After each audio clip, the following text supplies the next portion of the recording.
Assalamualaikum warahmatullahi wabarakatuh. Saya Muhammad Nurwansyah Bambela dari kelas B Hubungan Internasional Universitas Muhammadiyah Yogyakarta. Pada kesempatan kali ini saya akan membahas tentang seorang filsuf yang bernama Ibnu Rushd atau Averroes. Yang pertama, biografi tentang Ibnu Rushd. Ibnu Rushd adalah pemikir Muslim yang berkemajuan dalam pemikiran dan mencerahkan dalam berislam. Ia adalah filsuf yang berhasil memasukkan pikiran filsafat dalam diskursus syariat. Ia menjembatani perdebatan tentang ijma dengan argumentasi filsafat yang memberikan kemudahan dalam istinbat hukum Islam. Nama lengkapnya adalah Abu Al-Walid Muhammad bin Ahmad bin Muhammad bin Rushd. Dilahirkan di Cordova, sebuah kota di Andalus. Ia terlahir pada tahun 510 Hijriah atau 126 Masehi. Ia lebih populer dengan sebutan Ibnu Rushd. Orang Barat menyebutnya dengan sebuah nama Averroes. Sebutan ini sebenarnya diambil dari nama kakeknya. Keturunannya berasal dari keluarga yang alim dan terhormat, bahkan terkenal dengan keluarga yang memiliki banyak keilmuan. Kakek dan ayahnya Ahmad atau Abu Al-Qasim adalah mantan hakim di Andalus. Sebagai seorang yang berasal dari keturunan terhormat dan keluarga ilmuwan terutama fikih, maka ketika dewasa ia diberikan jabatan untuk pertama kalinya yakni sebagai hakim pada tahun 565 Hijriah atau 1169 Masehi di Seville. Kemudian ia pun kembali ke Cordova setelah 10 tahun di sana karena prestasinya yang luar biasa dalam ilmu hukum. Pada tahun 1173 Masehi, ia dipromosikan menjadi ketua Mahkamah Agung Qadi Al-Qudat di Cordova. Selanjutnya, ia juga pernah menjadi dokter istana di Cordova pada 1182 Masehi.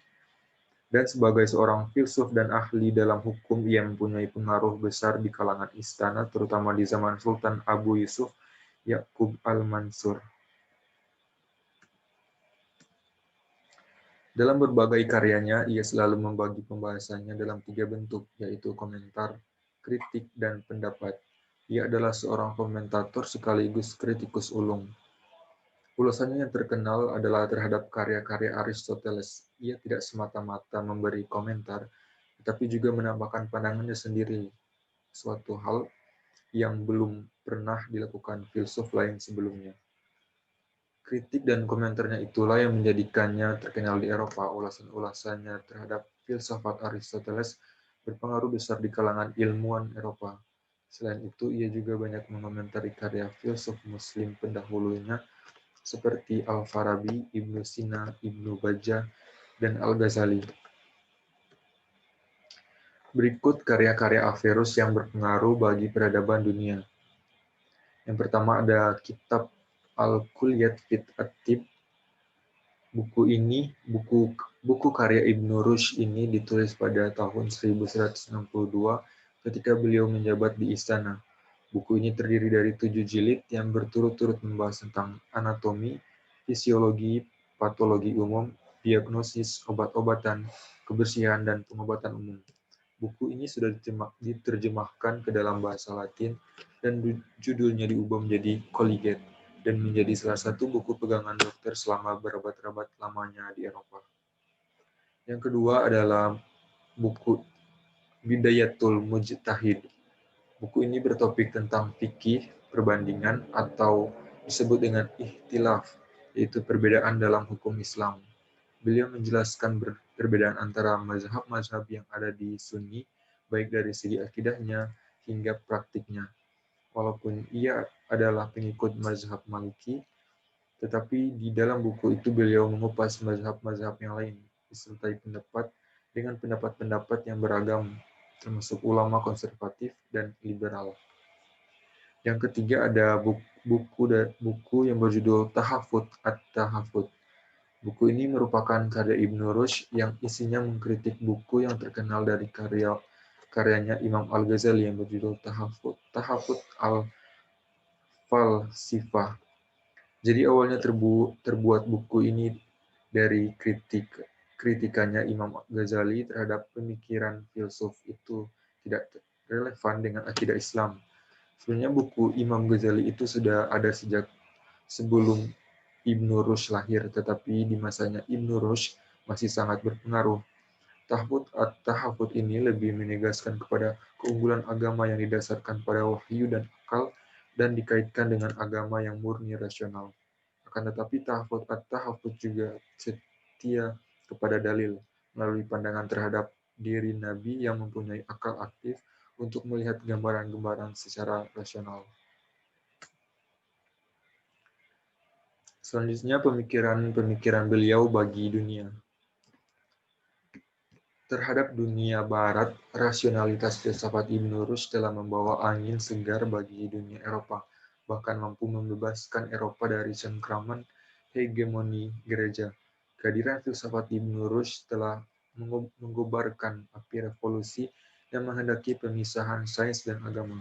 Ibn Rushd dengan kemampuan mengomentari karya-karya Aristoteles telah membangkitkan kembali budaya berpikir yang telah lama redup dalam peradaban tersebut. Kesadaran akan urgensi rasio dalam memahami ayat-ayat mulai berkembang subur di Eropa. Kristen dan Yahudi mulai mengenal harmonisasi antara agama dan filsafat. Muncullah dalam sejarah Barat teolog-teolog rasionalis yang menjadi simbol perlawanan terhadap gereja yang sangat hegemonik. Sejak abad ke-13, banyak sarjana-sarjana Yahudi yang menulis himpunan dan ringkasan atas terjemahan-terjemahan karya Ibn Rushd ke dalam bahasa Ibrani. Selain menerjemahkan karya-karya Ibn Rushd, para sarjana Yahudi abad ke-14 juga menulis komentar-komentar terhadap karya Ibn Rushd. Dari sebagian karya-karya terhadap terjemahan Ibn Rushd ke dalam bahasa Ibrani ini, kelak muncul karya-karya terjemahan ke dalam bahasa Latin. Inilah yang kemudian mempengaruhi pemikiran Eropa dan mengguncang sendi-sendi kehidupan sosio-religius dalam masyarakat Barat. Pengaruhnya yang demikian besar terlihat dari adanya gerakan Averroisme, yaitu gerakan yang berkembang di Barat sejak abad ke-13 yang berusaha mentransfer dan mengembangkan gagasan-gagasan Ibn Rushd ke dalam peradaban Barat. Sampai abad ke-17 pengaruhnya masih tetap dominan dan buku-bukunya tetap dipelajari di universitas-universitas Barat. Gerakan inilah yang akhirnya melahirkan Renaissance dalam masyarakat Barat, yaitu paham yang berusaha membangkitkan kembali ilmu pengetahuan setelah Barat mengalami masa-masa kegelapan.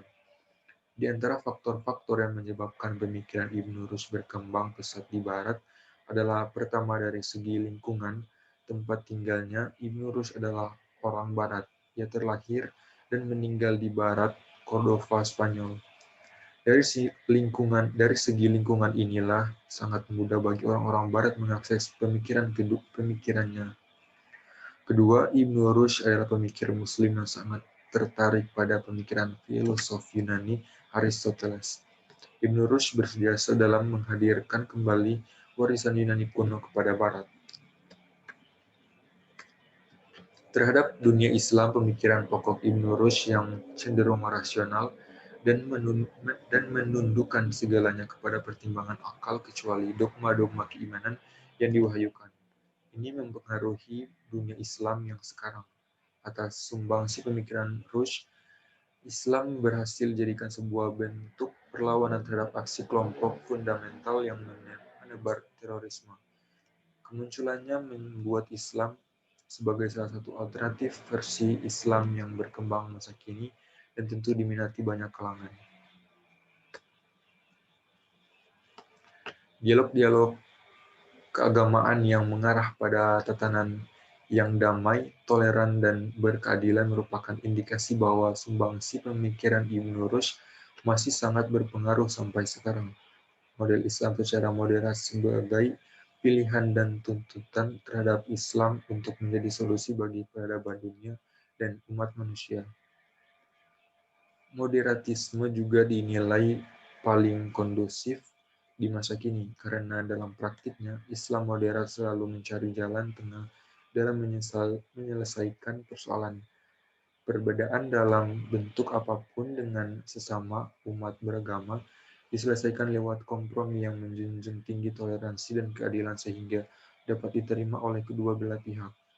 Melalui cara itu pula masalah yang dihadapi dapat dipecahkan tanpa jalan kekerasan. Kesimpulan dari materi yang saya ambil tentang Ibnu Rushd, yaitu Ibnu Rushd adalah salah satu tokoh Islam yang membawa pengaruh besar bagi dunia lewat berbagai pemikirannya serta karya-karyanya, terutama tentang filsafat.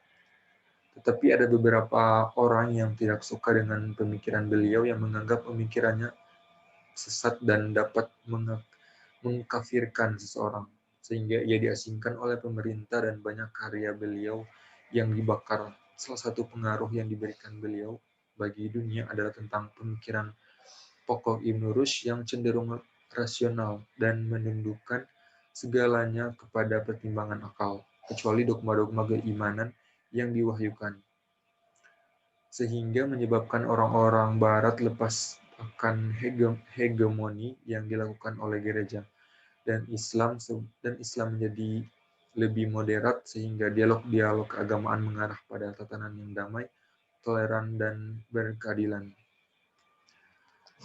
Demikian presentasi yang dapat saya sampaikan pada kesempatan kali ini tentang Ibnu Rushd. Semoga bermanfaat bagi kita semua. Assalamualaikum warahmatullahi wabarakatuh.